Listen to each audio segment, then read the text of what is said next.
Hello, and welcome to another edition of our weekly lineup show here at SportsEthos. I'll be coming to you solo today. Joe is out, so it's just going to be Dirty Steve today, actually in a new locale, so I don't mess you guys up in terms of who is here and who isn't. And I'm wearing my Croatia jersey because we did it last week, and we got Argentina up next tomorrow, so hopefully they can continue winning games despite having a population of 4 million people. So this week, I'll start with the schedule. If you guys want to like and subscribe to this show, you can go ahead and follow all of our wonderful content, whether it's football, basketball, baseball, whatever it might be. So this week's schedule, we have one team that has a 2-game week. That's the Philadelphia 76ers. So outside of your Joel Embiid, James Harden, you might want to look at alternative options for weekly lineup set. We have 11 teams that have 4-game weeks, 17 teams that have 3-game weeks. The schedule is actually quite balanced this week in comparison to recent weeks. The lowest total for games comes on Thursday with a 4-game slate. So it's going to be quite nice in terms of streaming appeal this week. If you guys have any questions, feel free to drop them on the chat.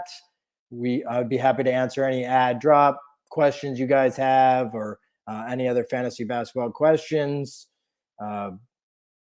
We got some questions in our Discord forum, which if you guys aren't a member of Fantasy Pass, I'd highly recommend it. You get instant access to all of the pros, including Dan Brespris, Aaron Brewski. So it's definitely a must, in my opinion.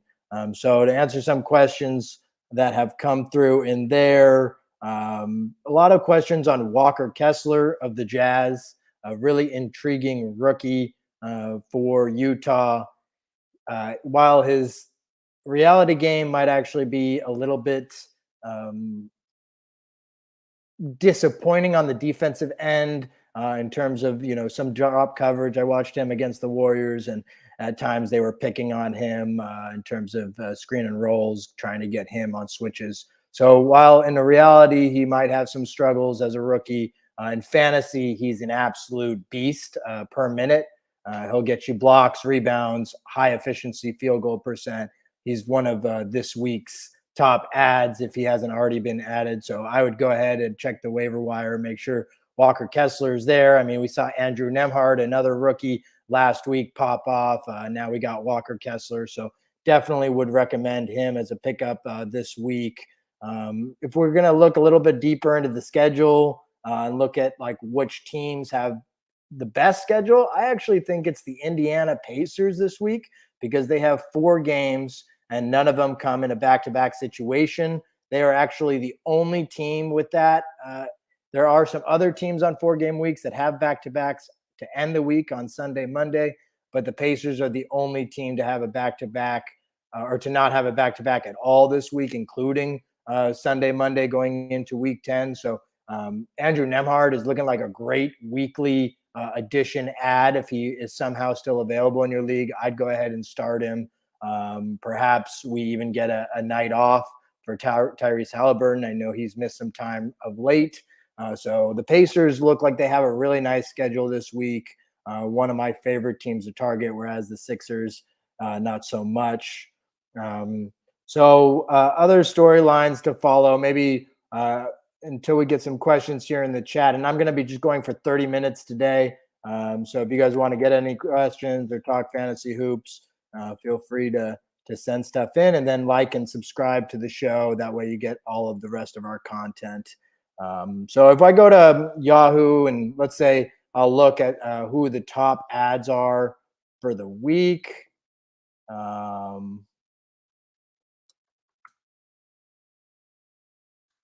Sorry, I'm doing this live on the show. Usually we got 2 of us here. Top ads of the week on Yahoo. Week 9. Let's see what we got here.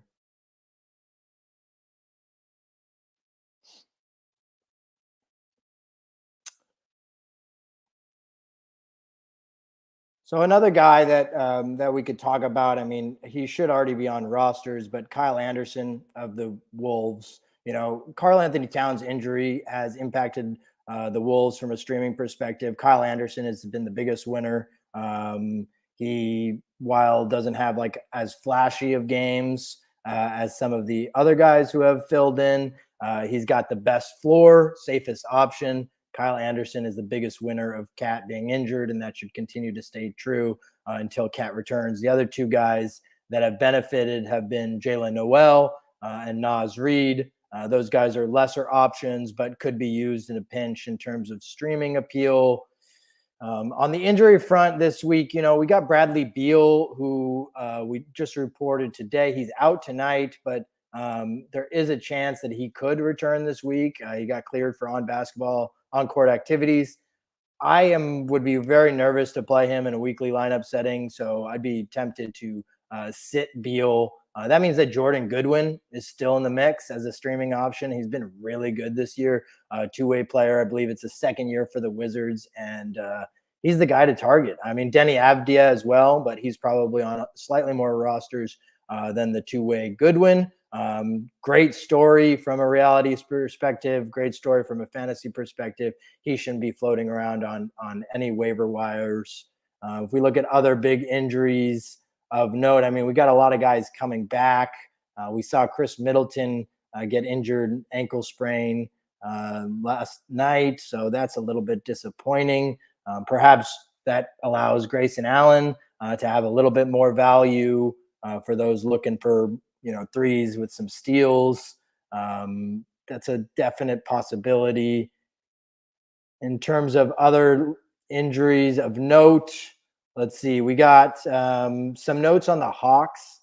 Trae Young is questionable tonight, I believe, as is Clint Capella, while Bogdan Bogdanovic has been out. And wow, Bogdan Bogdanovic, what a way to come back. I mean, he was off in his first few games, but he's really been on fire, and he should be on 12-team rosters, no doubt.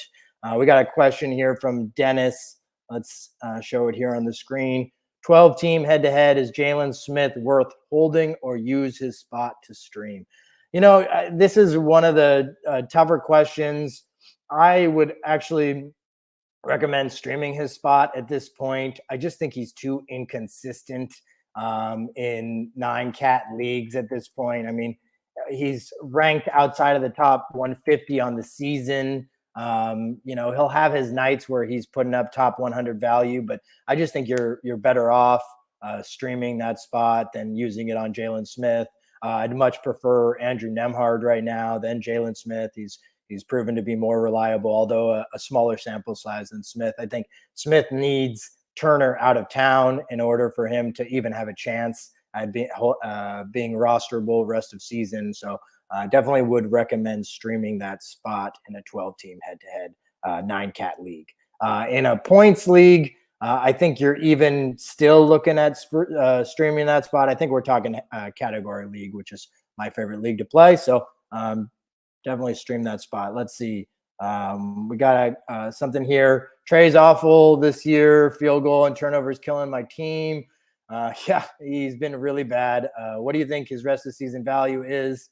I'm tempted to sell high. So, I mean, you're talking selling high on Trae Young. I maybe if he misses the game tonight, I would maybe wait until he plays the game while DeJounte Murray is out. I do think that, he's a reasonable sell. It's just how high can you sell him right now when he's been struggling so far this season? If you can get anything close to, top 30, I'd consider it. But I don't really think that you're going to be able to get what you're looking for. Always worth a shot. I just don't know if you can get that sell high that you're looking for. Maybe after a buzzy line that he puts up with DeJounte Murray out. Maybe that's the opportunity to sell right after a big line. That would be my piece of advice. Unless you can, finagle a league mate into giving you, I'd say top 30 at this point for Trey, somebody who's a little bit more reliable. And yeah, his field goal percent and turnovers have been really hurting. I do think the field goal percent comes back I don't think he's going to be shooting it this bad the whole season. He's at 40, just over 40% on the year. So I don't think it'll be that bad. But if you can get top 30, I would definitely try to make that happen. Make sure you guys, as you're watching this show, to go ahead and like and subscribe so you can get all of our content. Joe and I will be back next week during this show. Eric Ong does a show on Sundays as well. And we have our weekly football lineup show with Michael Fiddle and JP Sticko. So definitely go ahead and like and subscribe to our YouTube channel here. If you have any questions, post them here in the chat. Let's look at our next question here. We got, should I trade Jordan Poole and Aaron Gordon for DeJounte Murray? Yes, I would do that. I believe DeJounte Murray is at worst a low-end second-round asset when he comes back, and you're not going to get that from Poole and Gordon. So I would definitely make that trade in a category league. If we're talking points leagues, I mean, it's, I would think, a little bit closer, but I think I would still do it in a points league. I like DeJounte Murray's ceiling. I think you're getting the best player in that deal. I think in a category league, it's a slam dunk. I think in a points league, it's also a nice trade for you. So I'd definitely go ahead and take DeJounte Murray. He was a guy that I was very high on before the season started, and he's really done well. I don't expect him to be out for more than 10 to 14 days at most. It would be my hope. So I think you'll be getting him back in short order. Even if you're struggling in the standings, I'd still make that deal. Just hope that you can coast until Murray returns from his injury. So if we're going to look at other, big basketball news of the day, we definitely want to watch the Hawks. If Clint Capella is ruled out tonight, I do like Onyeka Okongwu. I like him anyways, but Capella being ruled out would really help Okongwu. If we want to talk deep sleepers, which again, I post something on Discord every morning earlier than I do on Twitter. Last week, I had a couple big hits with Dante DiVincenzo and Charles Bassey when they had big nights. So I would go ahead and recommend Trent Forrest on the Hawks. Yeah, who's that? Yeah, he used to be on the Jazz. His first year on the Hawks. He started last game, but he's been getting close to 30 minutes a night. I would look at him for some defensive stats and some across the board production.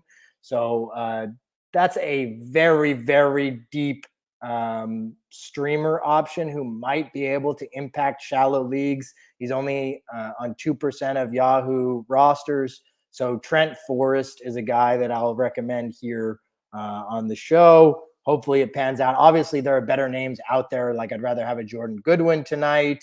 Yuta Watanabe on the Nets is kind of looking nice, especially if Claxton sits out. He's questionable right now. So there are some better options out there, but they're on more than 10% of rosters. I'm looking for somebody who will be in your league no matter what league you're in, and that would be Trent Forrest today. We got another question here from Jared. Who are some players that I should target with a sell high of Bull? Well, our legendary Dan Vespris, he actually just put something on Twitter in terms of his targets for Bull. And I liked his call of Nick Claxton, who, like I was just talking about, is questionable tonight. Dan went ahead and recommended Nick Claxton as a potential sell high for Bull. That could be a path that you'd like to go. If we look, I'm going to just go ahead. I'm going to assume that this is a category league. And if we look at Basketball Monster, I mean, you want to look, you're not going to get anybody higher than top 50. If we look here, I mean, could you get a John Collins? Could the John Collins manager be really frustrated with the missed time from him? Maybe they're nervous about the trade rumors. Perhaps it's worth a shot to try and get Collins. I think Nicholas Claxton is a great get there. Yeah, I like the idea of trying to lure John Collins away from that manager.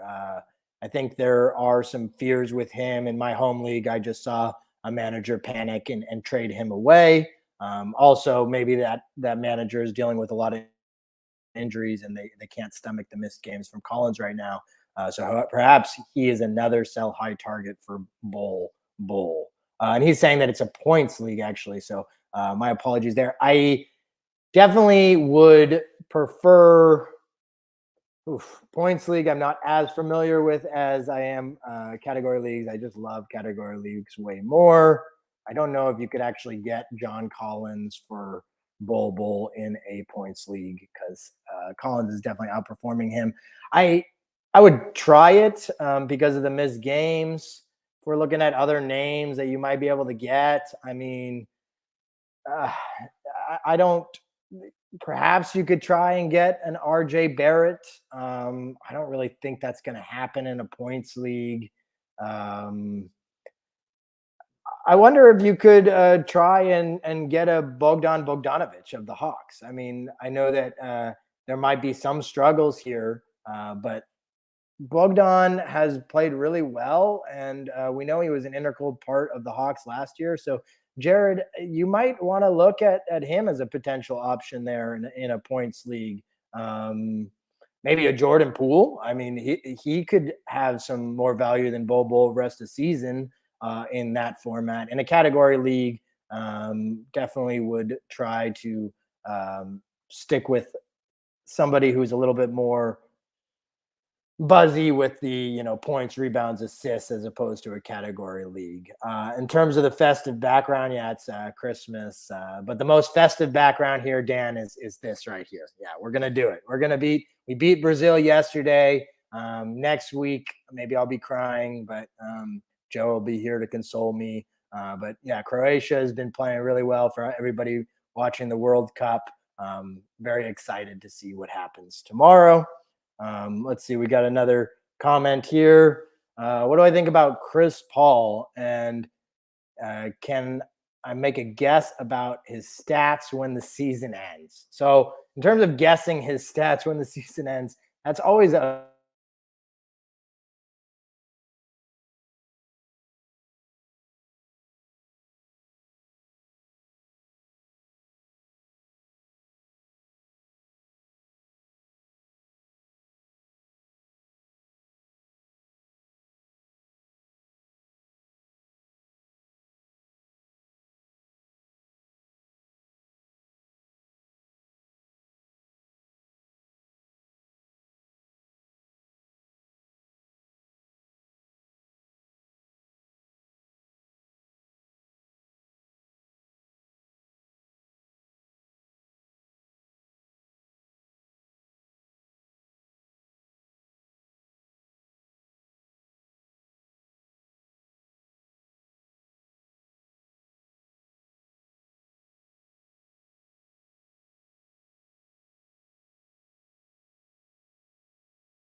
Oh,